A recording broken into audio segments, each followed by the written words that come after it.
It was a huge week for AI video and audio. We're out here in Barcelona where we just hosted our first ever official AI filmmaking meetup. Welcome to your AI film news of the week. I want to kick things off talking about a brand new video model called Stable Video Diffusion. So obviously this was created by the folks over at Stability AI, and it's in many ways a rival to Pika Labs and Runway. But is it any good, right? Well, let's take a look. You'll find a link below this video to activate Stability AI. So this is what the interface looks like. We'll go ahead and go down here to the input image. I'm going to delete the rocket ship here, even though it's very cool. And I'm going to input this video of this alien who is just having an amazing vacation. And for the number of frames, we're going to switch to 25 frames. That's the maximum number of frames at this point, unfortunately. And we'll maintain the aspect ratio of the image. Now, for frames per second, I'm going to update this to 8 frames per second. I feel like that is the minimum number of frames in which you can still extrapolate some realistic movement. Less than that, and it's not so good. For the motion, we'll keep that at default. There is a good amount of motion by default in this model, and everything else we'll keep at default as well. I should note that there's a seed number here, so if you ever want to replicate a movement or a result, you do have the ability to get that seed. So we'll go ahead and click run here. So our video was generated here and it looks pretty good. I'm going to download this because anytime we have video at 8 frames per second, we need to interpolate it. And to do that, I'm going to use Topaz Video AI. I always do this to my runway footage and to any footage that is in a lower frame rate, just to extrapolate maximum quality. So I'm going to drag and drop the video footage there. It's also in a 512p format, which is not fantastic. So I'm going to upres that to 4K. So we just went to the output resolution, go to 4K. And then for the frame rate, we will go in here and set it to 24 frames per second. Frame interpolation can be by default in the Apollo setting, and then everything else is totally fine in the default setting here. I've tested all of the models. The default is actually one of the best. So we are going to go ahead and click Export As, and we'll just export this to our Downloads folder. Okay, so there you go. Now we have this video of this alien who is on vacation. And the video quality is really, really interesting. So obviously you have the sparkles of the light in the background. We have a great parallaxing movement, a really dynamic camera movement. The new parts of this pool floaty are being generated. The background is being regenerated and looks pretty dang realistic. So it did a really great job. And in many ways, this is very highly competitive with some of the other tools. But I also rendered out a similar scene using the other two main players, and I want to compare and contrast those with you today. So basically, I took this image from Midjourney. It's just my own rendition of Napoleon here, and I wanted to see what each individual video application can do with this input. This is a very tricky image because you have fire in the background, an army of people, a primary subject, and then one of them is a horse. So there's so many different actions going on. So the first one I want to take a look at is Pika Labs. You can see that it did a pretty good job. We have great movement in the people in the background. The fire is animated and the horse, its hair is moving, and the guy is kind of giving it a mush motion, which is really interesting. Now, I will say that the frame rates seem inconsistent. So the frame rate of the horse's hair, for example, looks different than the characters in the background versus the main character versus the fire. So that is a limitation with Pika Labs. But generally, I'd say for building an atmospheric effect, Pika Labs did a pretty good job. So let's take a look at Runway now. You can see that we have a very dynamic camera movement. The frame rate does seem consistent across the board. We have this really cool fire simulation in the background. The army is moving in a very dynamic way, and the man is riding the horse. So I'd say generally Runway did a fantastic job at rendering the background particle simulations and the main movement of the main subject. There is some wonkiness, like this soldier kind of turns into a horse over here in the background. So there's still room for improvement here, but it did a pretty good job. And then finally, we have stability video, and this is the result that we have. And obviously the camera movement is really, really dynamic. So I see a lot with stable video diffusion that it actually has that camera movement that goes from side to side pretty often, but the results are pretty darn interesting. You can see that the underside of this horse here is being rendered, like none of this is visible in the original image, but it does look basically exactly as you would expect it to look like if you went to the other side of the horse there. And the fire in the background looks pretty darn realistic. Now, this soldier in the corner here, it seems like his shoulder is kind of morphing and changing, so it's not quite as stable as Pika Labs, for example, but the result is pretty darn interesting. So now you may be asking, which one do I recommend that you use? And generally, I would say that Runway and Pika Labs still are the best tools. If you ask most creators, they'll say that they use a mixture of Runway because of the camera movement, the motion brush, some of the more advanced features. And anytime they want to create atmospherics, they probably go over to Pika Labs. But again, these algorithms update on a very regular basis, so there's different times in which you may want to use them. It's best just to hop in and start using them to get used to the algorithms. Now, stable video AI is amazing, but because there's no ability to prompt yet, there's no advanced features, I'd say that unless your goal is just to save as much money as possible, if you want to have the best movements, the best animation, you probably want to use Runway or Pika Labs still. But Stability AI did an amazing job with this tool. So I have a quick competition for you. I want to show you 3 videos. You tell me which one is Stable Video AI, which one's Runway, and which one is Pika Labs. Let me know in the comments below, and the winner will get some swag from Curious Refuge. So here's the first video. Here's the second. And here is the third. Okay, let me know which one's which in the comments below. Not to be outdone, Pika Labs also announced their brand new 1.0 model. So essentially, Pika Labs 1.0 will have all the good Pika Labs stuff that you're used to, the text to video, image to video, but they also have some gigantic updates that are huge not only for the future of Pika Labs, but also the future of creativity in general. The first big update is video outcropping, which basically will give you the ability to expand a video's frame.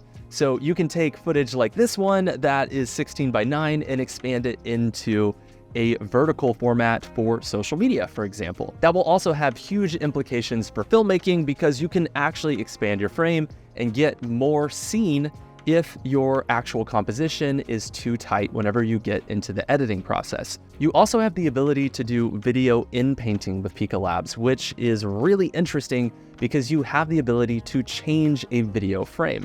So you can change different parts of your video frame and it will actually motion track and understand the composition and the camera movement.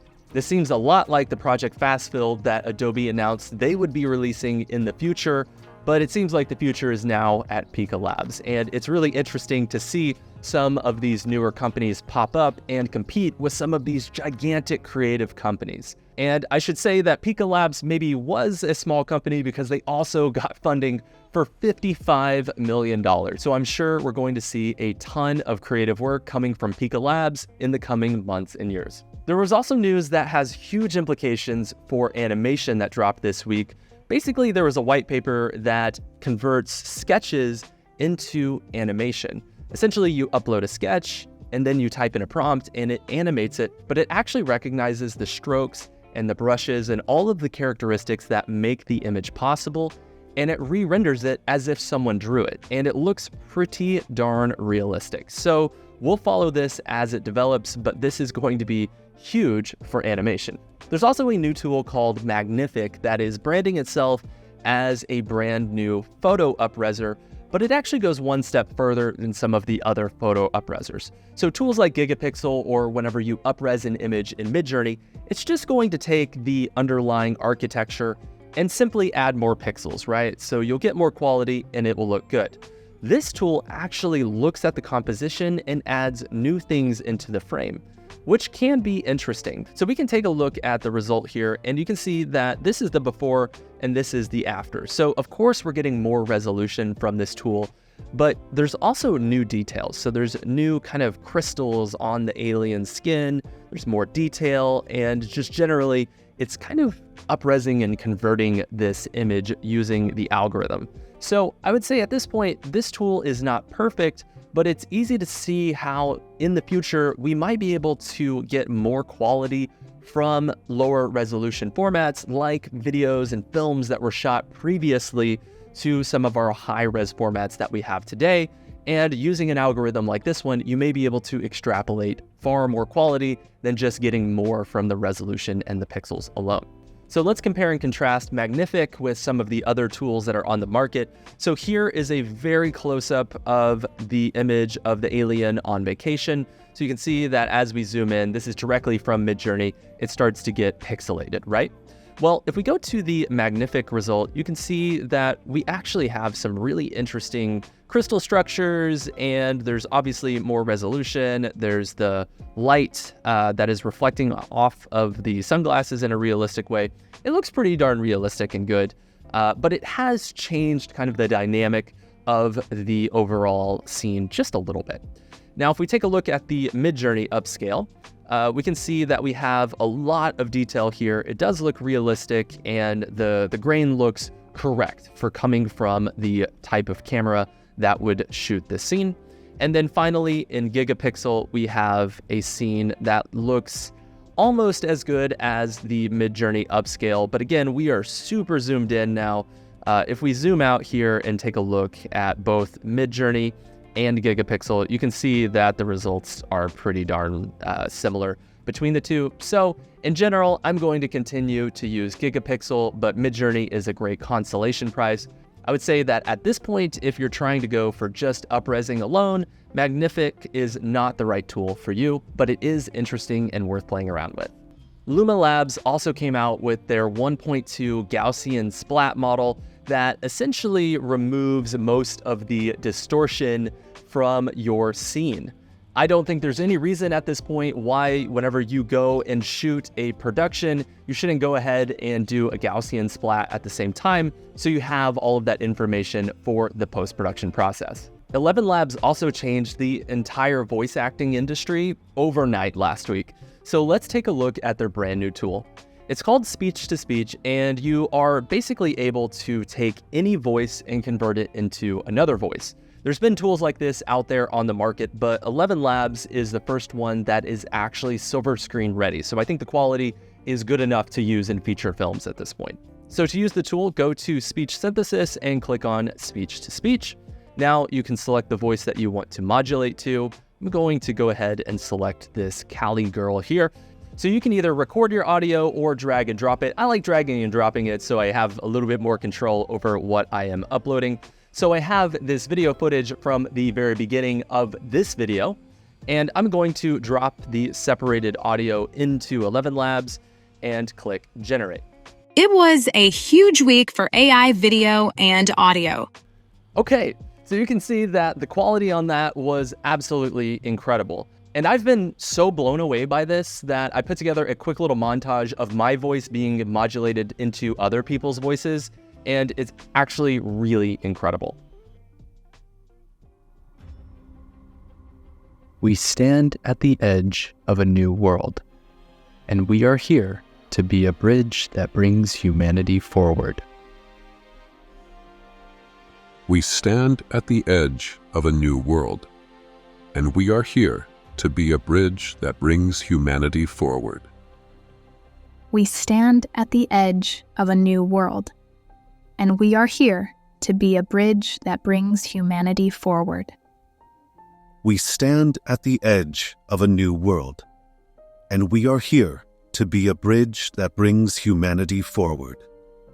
We stand at the edge of a new world, and we are here to be a bridge that brings humanity forward. We stand at the edge of a new world, and we are here to be a bridge that brings humanity forward. For the future of voice acting, this essentially means that it's no longer about the actual timbre of your voice and entirely about your ability to perform the overall direction that you're trying to get from your voices. So a very dynamic voice actor is going to have a lot more opportunities as we move forward if they use these tools. I also want to say thank you so much to everyone who attended our AI filmmaking meetup out here in Barcelona. It was so fun to meet so many incredible people who are using AI to land jobs and create film concepts. If you want to attend or host an AI filmmaking meetup in your area, we actually created a page over on Refuge where we will curate every AI filmmaking meetup in the world. There's also a spot for you to upload your own event, so if you're ever hosting one, be sure to let us know. We also came across this really interesting example of using Google Earth Studio in conjunction with KREA to create live generated artwork from basically all around the world. I think there's many different ways that you could integrate Google Earth with other AI tools, but I think this is a cool start, and I would love to see any examples that you're able to create on your own. Like we said last week, Sam Altman is also back at OpenAI. The timeline was really quick. He was fired on a Friday, and essentially he was back by Wednesday. There were a few more details that came out regarding his firing. Long story short, there was a research model at OpenAI that was approaching AGI quality, and some people got freaked out, and in the hysteria, they fired Sam Altman. But he is now back, and this really does reinforce what we were talking about earlier just a few months ago, where we said that basically ChatGPT 5 will approach AGI quality, and when that happens, it's going to dramatically change the world in the same way that some of the earlier versions of ChatGPT also changed the world.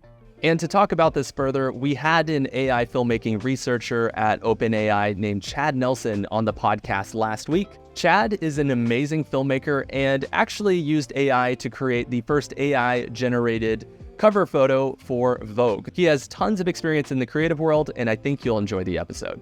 We also came across this video of a robot seeing itself for the first time. And I gotta say, it's a little uncanny to see this robot basically looking at itself in the mirror and making face movements and things like that. So, while it is exciting, it's also just slightly terrifying at the same time. Adobe also acquired an AI video company called Rephrase. They create corporate videos using artificial intelligence, so it's definitely not a competitor to Pika Labs or Runway at this point, but it does show that Adobe is at least trying to get into this game. There was also another white paper called PhysGaussian that takes Gaussian splats and allows you to animate them in 3D. So there's many different examples. There's one of this toast that basically has jam that's being spread in 3D, or a propeller of an aircraft. I really like to think about this not only for filmmaking, but also the future of gaming, thinking about scanning your entire environment and then just having it melt or having it come apart. So it seems like some of these innovations, when you pair them with some of the new developments like Apple's new VR goggles, are going to completely change entertainment. I'm just thinking about being in a room and then it all just starts to melt all of a sudden, or you can manipulate environments around the world using your hand. So this is going to have huge implications for the future of not only filmmaking, but entertainment and gaming. The Dubai Expo Film Festival also closes submissions today, so be sure to upload your films if you want them to premiere at that event in Dubai. It looks like it's going to be a very interesting event, and we will have more on that event along with some tickets for a giveaway very soon. And that brings us to our AI Films of the Week. So our first film that I want to show you is this one that is just a montage of some mess ups from Runway, just outlining, the process of working with artificial intelligence. It often takes many different iterations to get the result that you're looking for. So I think this was a helpful reminder that it is, again, an iterative process. Our second film comes from Dave Clark, who put together this concept for a movie called The Dismal Swamp. This idea is basically a horror film that takes place in the swamps in the South.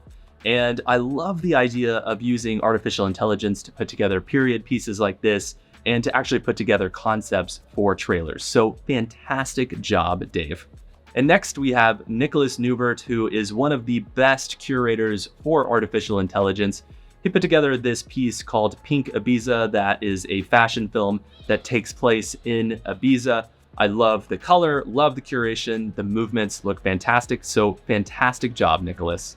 And finally, for our student project of the week, we have this parody commercial of basically action figures featuring rock and roll legends, and it looks like one of those 1980s commercials that you would see between cartoons, and I think they did a fantastic job. And I think it is a totally rad idea to have a Slash action figure.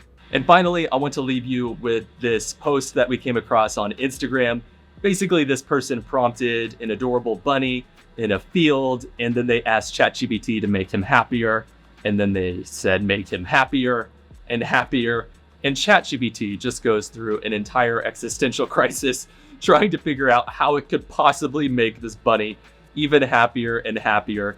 And it goes completely off the rails by the end. So check it out and then do your own test and send them over to us. I would love to see how you can basically push AI to create the happiest version of an image possible. If you want to find an AI filmmaking meetup in your area, be sure to check out our meetups page over at Refuge. And of course, you can join us for the December session to learn the latest tips and techniques for creating awesome AI films. Thank you so much for watching. Be sure to like and subscribe. We'll see you next time.